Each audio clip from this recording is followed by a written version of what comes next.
Harry Potter and the Order of the Phoenix, A Tale of Rebellion and Revelation. Chapter 26, Seen and Unforeseen. The news of the Azkaban breakout had a profound effect on life at Hogwarts. Security was tightened, with professors patrolling the corridors at night, and new restrictions on student movement. Despite this, or perhaps because of it, attendance at DA meetings swelled. One evening, as Harry was demonstrating the Patronus charm to a group of eager students, the Room of Requirements door burst open. Dobby the house elf stumbled in, his tennis ball-sized eyes wide with fear. "Harry Potter, sir," Dobby squeaked. She is coming." Harry's heart plummeted. "Who's coming, Dobby?" "Umbridge," the elf wailed. Panic erupted. Students scrambled for the exit, pushing and shoving in their haste to escape. Harry shouted over the chows, "Go! Run in different directions!" As the last students fled, Harry grabbed the list of DA members and stuffed it in his pocket. He was about to follow when a hand seized his arm. It was Draco Malfoy, his face triumphant. "Got you, Potter," he sneered. Harry was marched to Dumbledore's office, where he found a crowd waiting. Umbridge, looking gleeful, Cornelius Fudge, the Minister of Magic, and Dumbledore himself, his face unreadable. "Well, well, well," said Fudge, looking at Harry with a kind of vicious satisfaction. "I expect you know why you are here." Before Harry could respond, Dumbledore interjected smoothly, "Actually, Cornelius, I'm afraid I don't." What followed was a tense confrontation. Umbridge produced the list of DA members, triumphantly declaring she had caught them in the act. But as accusations flew, Dumbledore did something unexpected. He claimed responsibility for the group. "You organized this?" Fudge said, his voice quivering with delight. "Yes," said Dumbledore simply. Harry watched in shock as Dumbledore calmly accepted the blame, effectively shielding Harry and the other students from expulsion. But the cost was high. Fudge ordered Dumbledore's arrest. In a flash of fire and a flurry of movement, Dumbledore escaped, leaving behind a stunned silence. As Harry was dismissed, his mind reeling, he realized the gravity of what had just happened. Dumbledore was gone, and Umbridge was now in control of Hogwarts. The next morning, a new educational decree announced Umbridge as the new headmistress.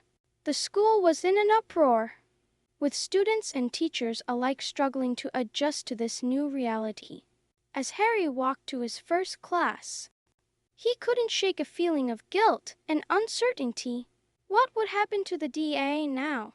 And more importantly, what would become of Hogwarts under Umbridge's reign? Chapter 27, The Centaur and the Sneak. In the wake of Dumbledore's departure, Hogwarts descended into chaos.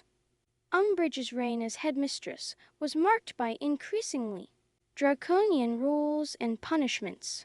The members of the Inquisitorial Squad, led by Draco Malfoy, patrolled the corridors with newfound authority. Despite the oppressive atmosphere, or perhaps because of it, a spirit of rebellion began to grow among the students. Fred and George Weasley, in particular, seemed determined to make Umbridge's life as difficult as possible.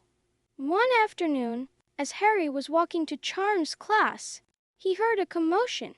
Turning a corner, he saw a crowd gathered around a portable swamp that had mysteriously appeared in the corridor. Fred and George stood in the center, grinning widely as Umbridge and Filch struggled to remove it. "You think it's funny, do you?" Umbridge shrieked. "I'll have you expelled for this." "I don't think we will," said Fred, looking at George. "Yeah, I reckon we've outgrown full-time education," said George. With a wave of their wands, they summoned their broomsticks. "If anyone fancies buying a portable swamp, as demonstrated upstairs, come to number 93, Diagon! Ollie Weasley's wizard wheezes, Fred called to the watching students. Our new premises! And with that, they flew out of the castle and into the sunset, leaving behind a cheering crowd and a furious Umbridge. The twins' dramatic exit seemed to inspire others. Peeves the Poltergeist, taking Fred's parting words to heart, wreaked havoc throughout the castle. Students accidentally spilled Skiving snack boxes in the corridors, leaving behind trails of vomiting, fainting, and feverish classmates. Amidst this chaos, Harry found himself increasingly preoccupied with his occlumency lessons and the recurring dreams of the mysterious corridor. Despite his best efforts, he seemed unable to close his mind to Voldemort's thoughts. One night, exhausted from another failed occlumency lesson, Harry fell into a fitful sleep. In his dream, he once again found himself in the Department of Mysteries, moving towards a plain black door. This time, however, the door opened, revealing a circular room with more doors. Harry awoke with a start, his scar burning. He couldn't shake the feeling that these dreams were more than just dreams, that they were leading him somewhere important. As he sat in the common room, discussing the dream with Ron and Hermione, they were interrupted by the arrival of Ginny Weasley. Harry, she said urgently, Hagrid's back, and he wants to see us tonight. Chapter 28, Snape's Worst Memory. Under the cover of Harry's invisibility cloak, Harry, Ron, and Hermione made their way to Hagrid's hut that night. They found Hagrid looking worse for wear, his face covered in fresh bruises and cuts. Blimey, Hagrid, Ron exclaimed. What happened to you? Hagrid waved off their concerns. Never mind that. I've got some to show ye. In the forest. Despite their reservations, they followed Hagrid into the Forbidden Forest. After a long trek, they came to a clearing where a giant was sleeping. This is my brother Grob, Hagrid said proudly.